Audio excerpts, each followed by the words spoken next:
problem of the relationship of man and nature. Do you know, in the history of philosophy, there are really three theories of nature. Incidentally, what do you mean when you use the word nature? What is nature study? Natural history. The Museum of Natural History. What do you expect to find there? Well, for many people, nature means the birds, the bees, and the flowers. It means everything that is not artificial. People think, for example, a building like this is not natural, it's artificial. The natural state of the human being is to be naked, but we wear clothes, and that's artificial. We build houses. Is there any difference between a human house and a wasp's nest? Or a bird's nest? Not really. But we do have in our minds, you see, the idea that nature is somehow outside us. We've got some nature in us. We say there's a thing called human nature, and mostly bad. Human nature, according to Dr. Freud, is motivated by the libido. And you know what that is. And you can't trust it. In the old days, they used to beat it with whips. But Freud said, don't do it that way. You have to treat it as a good horse trainer trains a horse by giving it a lump of sugar every now and then. And get it controlled that way. Be kind to it. Respect it. Even though it's really very, very disrespectable. Well, now, there are, as I said, in the history of mankind, three theories of nature. The first theory is the Western theory, which is that nature is a machine or an artifact. We inherit this from the Hebrews, who believed that nature was made by God in somewhat the same way as a potter makes a pot out of clay, or a carpenter makes a table out of wood. It is not insignificant that Jesus is the son of the carpenter.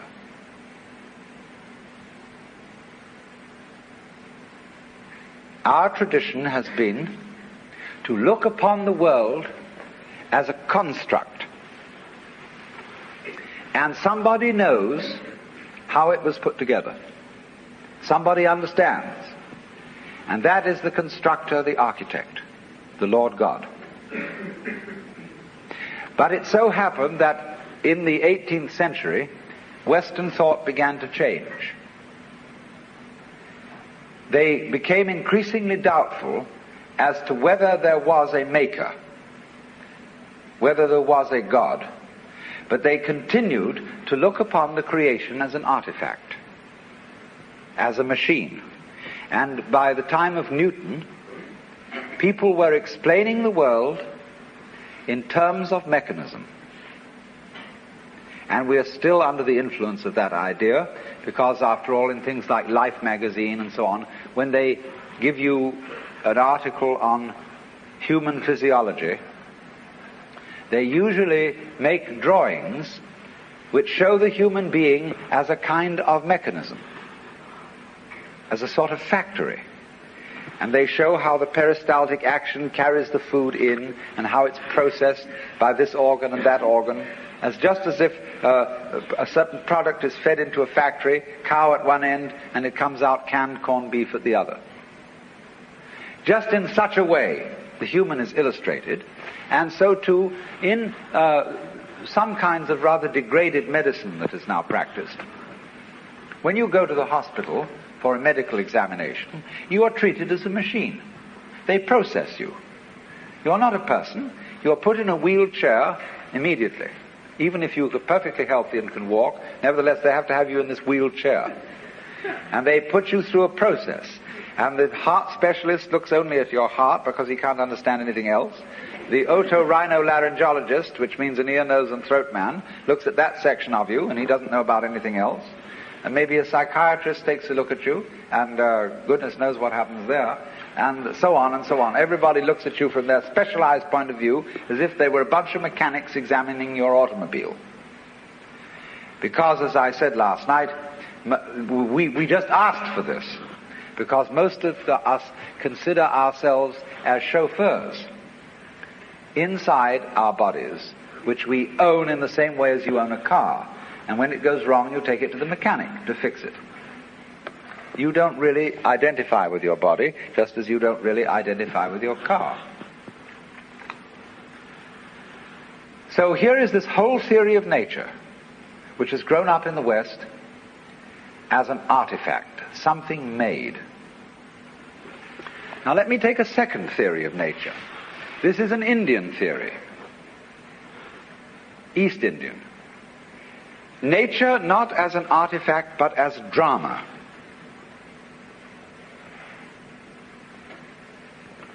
Basic to all Hindu thought is the idea that the world is Maya. That is a Sanskrit word which means many things. It means magic, illusion, art, play. All the world's a stage. And in the Hindu idea, there is the ultimate reality of the universe, is the self, which they call Brahman, or Atman. That's what there is. The self, universal, eternal, boundless, indescribable. And everything that happens, happens on the self. Like you say, it's on me. The drinks tonight are on me. Or like we say, when you hear the radio, it's on the speaker. You see, everything you hear on the radio, flutes, drums, human voices, traffic noises, any imaginable sound, all those sounds are vibrations of the diaphragm in the speaker. But the radio doesn't tell you that. The announcer doesn't come on and say every morning, "Good morning, ladies and gentlemen, this is KQED. The following sounds that you are going to hear are vibrations of the diaphragm in your speaker." And they're not really human voices or musical instruments, but just that. They never let you in on that. And in exactly the same way, the universe doesn't let you in on the truth that all sense experiences are vibrations of the self. Not just yourself, but the self. And all of us share this self in common because it is pretending to be all of us. Brahman, the ultimate principle, plays hide and seek eternally. And he does it for unspeakably long periods of time. The Hindus measure time in what is called a kalpa, K-A-L-P-A. That's 4,320,000 years. Don't take this seriously. It's not meant to be taken literally. But just for an unspeakably long time, the Brahman, the self, pretends that it's lost and is us. And all our adventures and all our troubles and all our agonies and tragedies, it gets mixed up in them. Then after the period of 4,320,000 years has elapsed, there is a catastrophe. The universe is destroyed in fire. And after that, the Brahman wakes up and says, "Well, good, crazy, what an adventure that was." He wipes the sweat off his brow and says, "Whew, let's rest a while."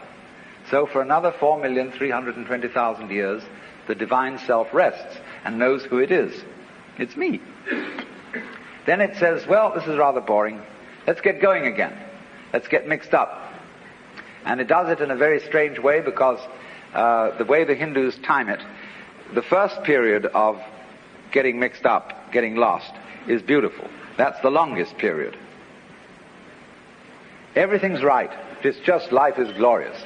Then it has the next period in which things get a little wonky. Something is vaguely out of order.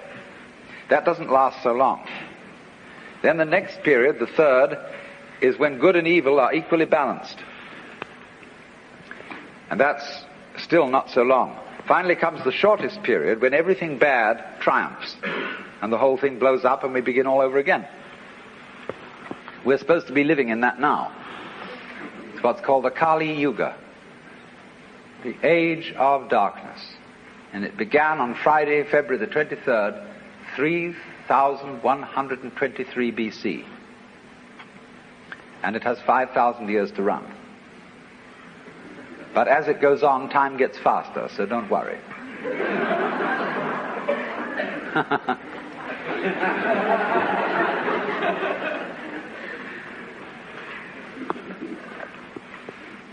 So you see, that's a theory of nature as a drama.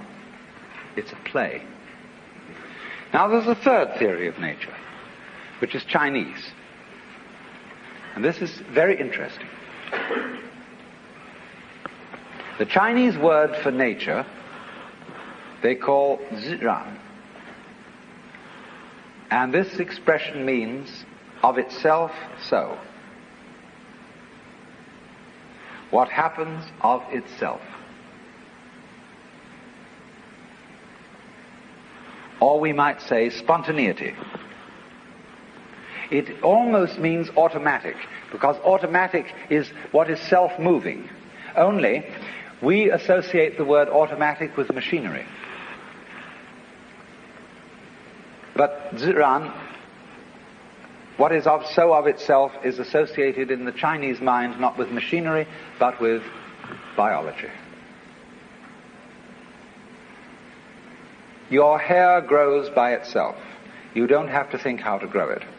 Your heart beats by itself. You don't have to make up your mind how to beat it. That's what they mean by nature. The poem says, sitting quietly, doing nothing, spring comes and grass grows of itself. So their principle of nature is called a Tao. T-A-O, pronounced Dao in the Mandarin dialect, Tao in the Shanghai dialect, To in the Cantonese dialect. Take your choice. Tao means the course of nature. And Lao Tzu, who was a philosopher who lived a little later than 400 BC, wrote a book about the Tao. And he said, the Tao which can be spoken is not the eternal Tao. You can't describe it. He said the principle of the Tao is spontaneity. He said the great Tao flows everywhere, both to the left and to the right. It loves and nourishes all things, but does not lord it over them. It accomplishes merits and lays no claim to them. So there is a very great difference between the Chinese idea of Tao as the informing principle of nature and the Judeo-Christian idea of God as nature's Lord and Master. Because the Tao does not act as a boss. In the Chinese philosophy of nature, nature has no boss.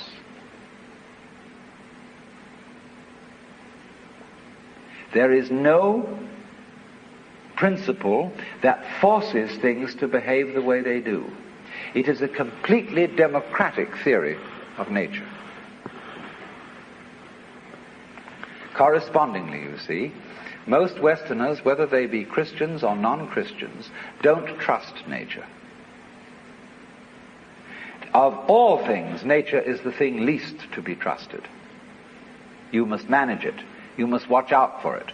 It will always go wrong if you don't watch out. You know, the goblins will get you if you don't watch out. So we're always feeling that you can't trust it. See, we're absolutely instilled with the idea of original sin. You can't trust nature because it comes out with weeds and insects. And above all, you can't trust human nature. Because if you don't hold a club over yourself, you'll go out and rape your grandmother. Now the Chinese would say, if you can't trust yourself, you can't trust anything. Because if you can't trust yourself, can you trust your mistrust of yourself? Is that well-founded? See?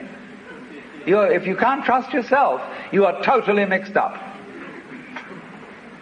You haven't a leg to stand on, you haven't a point of departure for anything. And in this respect, the Taoist philosophy and the Confucian philosophy are in agreement.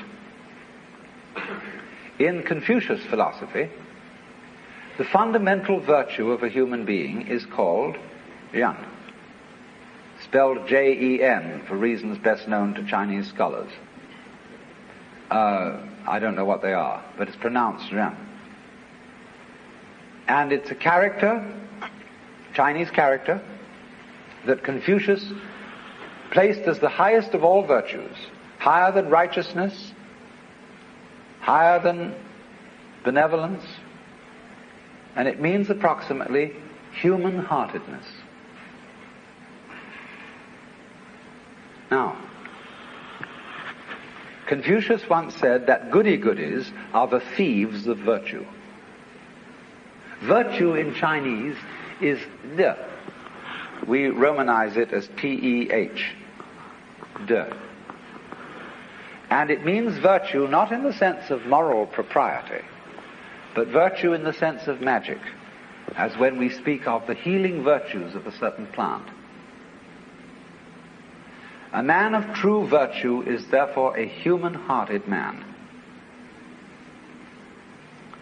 And the meaning of this is that one should above all trust human nature in the full recognition that it's both good and bad, that it's both loving and selfish. Now, let me give an illustration of the wisdom of this. When people fight wars, I trust them if the reason for which they fight a war is to expropriate somebody else's possessions and women. Because they will fight a merciful war. They will not destroy the possessions and the women that they want to capture. They want to enjoy them. And that's a war based on simple, ordinary, everyday human greed. The most awful wars that are waged are the wars waged for moral principles. You are a lousy communist. You have a philosophy that is destructive to religion and to everything that we love and value and reverence, and therefore we will exterminate you to the last man unless you surrender unconditionally. Such wars are ruthless beyond belief. We can blow up whole cities, wipe people out, because we are not greedy. We are righteous. That is why the goody-goodies are the thieves of virtue. If you are going to do something evil, do it for a plain, honest, selfish motive. Don't do it in the name of God.